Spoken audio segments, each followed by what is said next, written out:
Bonjour et bienvenue dans cette nouvelle série de vidéos consacrée à Character Animator, dans lequel on va voir le programme de A à Z.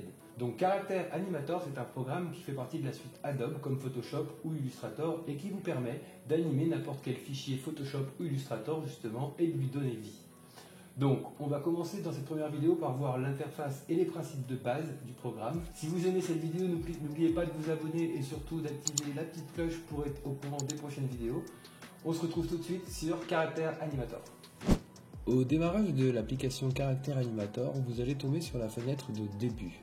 Donc dans cette fenêtre, vous allez retrouver notamment deux petits dessins animés interactifs qui vont vous permettre de comprendre comment fonctionne Character Animator et tout ce que l'on peut faire à l'intérieur de ce programme. Je vous conseille vivement d'aller jeter un œil sur ces deux petits dessins animés qui vous feront comprendre énormément de choses. On va trouver aussi à l'intérieur de cette fenêtre plein de petites marionnettes déjà prêtes qui vont nous permettre, en les décortiquant, de comprendre comment fonctionne le programme. Donc nous, pour commencer, en cliquant sur Nouveau projet, on va créer un nouveau projet. On va choisir un endroit où mettre ce projet, donc par exemple sur le bureau. Et là, donc on va tomber sur la fenêtre Enregistrer. Donc dans cette fenêtre Enregistrer, dans l'onglet Projet, si on double-clique, on va pouvoir importer tous les fichiers qui vont nous être nécessaires pour travailler dans Character Animator. Pour commencer, je vais importer cette petite pupette que j'ai créée il y a quelques temps. Et là, on voit qu'il ne se passe pas grand-chose et c'est bien normal car dans Character Animator, pour pouvoir travailler, il va falloir créer une nouvelle scène. Pour cela, il nous suffit d'aller cliquer sur le petit clap ici en bas à gauche ou d'aller dans Scène, Ajouter à une nouvelle scène. Et là, notre petite marionnette apparaît. Donc on peut contrôler notre marionnette avec notre caméra et notre micro. Ici, on va pouvoir avoir tous les outils qui nous permettent d'enregistrer, de lire ou de revenir en arrière. Ici, on va pouvoir jouer avec la vitesse de lecture ou la vitesse d'enregistrement. Ici, on va pouvoir changer le fond pour pouvoir travailler plus aisément. Et on a ce petit bouton là qui nous permet de, par exemple, si on a un peu tout bougé, de rafraîchir la scène. Donc de revenir au point de départ. Ici, dans l'onglet qui vous permet de gérer votre webcam, vous avez ce petit bouton qui s'appelle Définir la pause d'arrêt, qui est très important car il va vous permettre de définir une pause d'arrêt. Donc une fois que vous serez calé bien devant votre caméra, vous cliquez sur Définir la pause d'arrêt et là on voit que le tracking s'est bien effectué. Tout de suite c'est bien mieux pour pouvoir diriger mon personnage.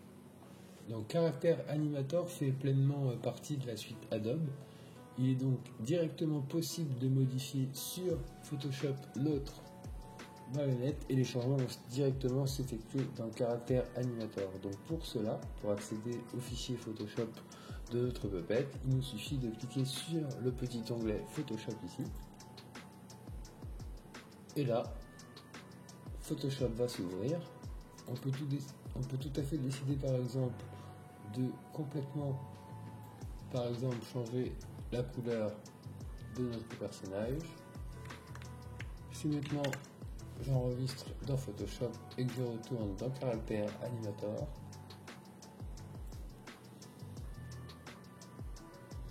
et notre personnage a changé de couleur. Donc ensuite sur la droite on a la fenêtre propriété qui va nous permettre de jouer avec les réglages de comportement qu'on va ajouter à notre marionnette.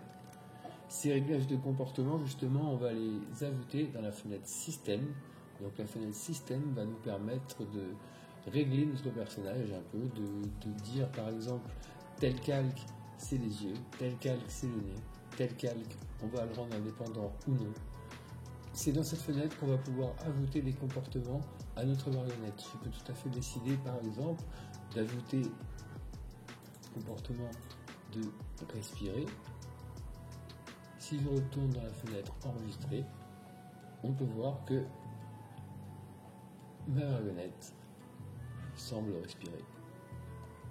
Donc après, on peut tout à fait encore jouer avec les réglages, donc l'échelle mini, l'échelle maxi. On peut amuser ou... Ensuite, on a la fenêtre flux qui, elle, nous permet de faire un rendu en temps réel.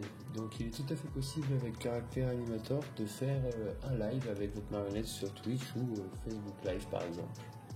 Vous pouvez aussi, comme dans toutes les applications Adobe, faire un peu ce que vous voulez avec les fenêtres. Elles sont flottantes, hein, donc les déplacer, si vous avez des écrans, les mettre un petit peu comme vous en avez envie.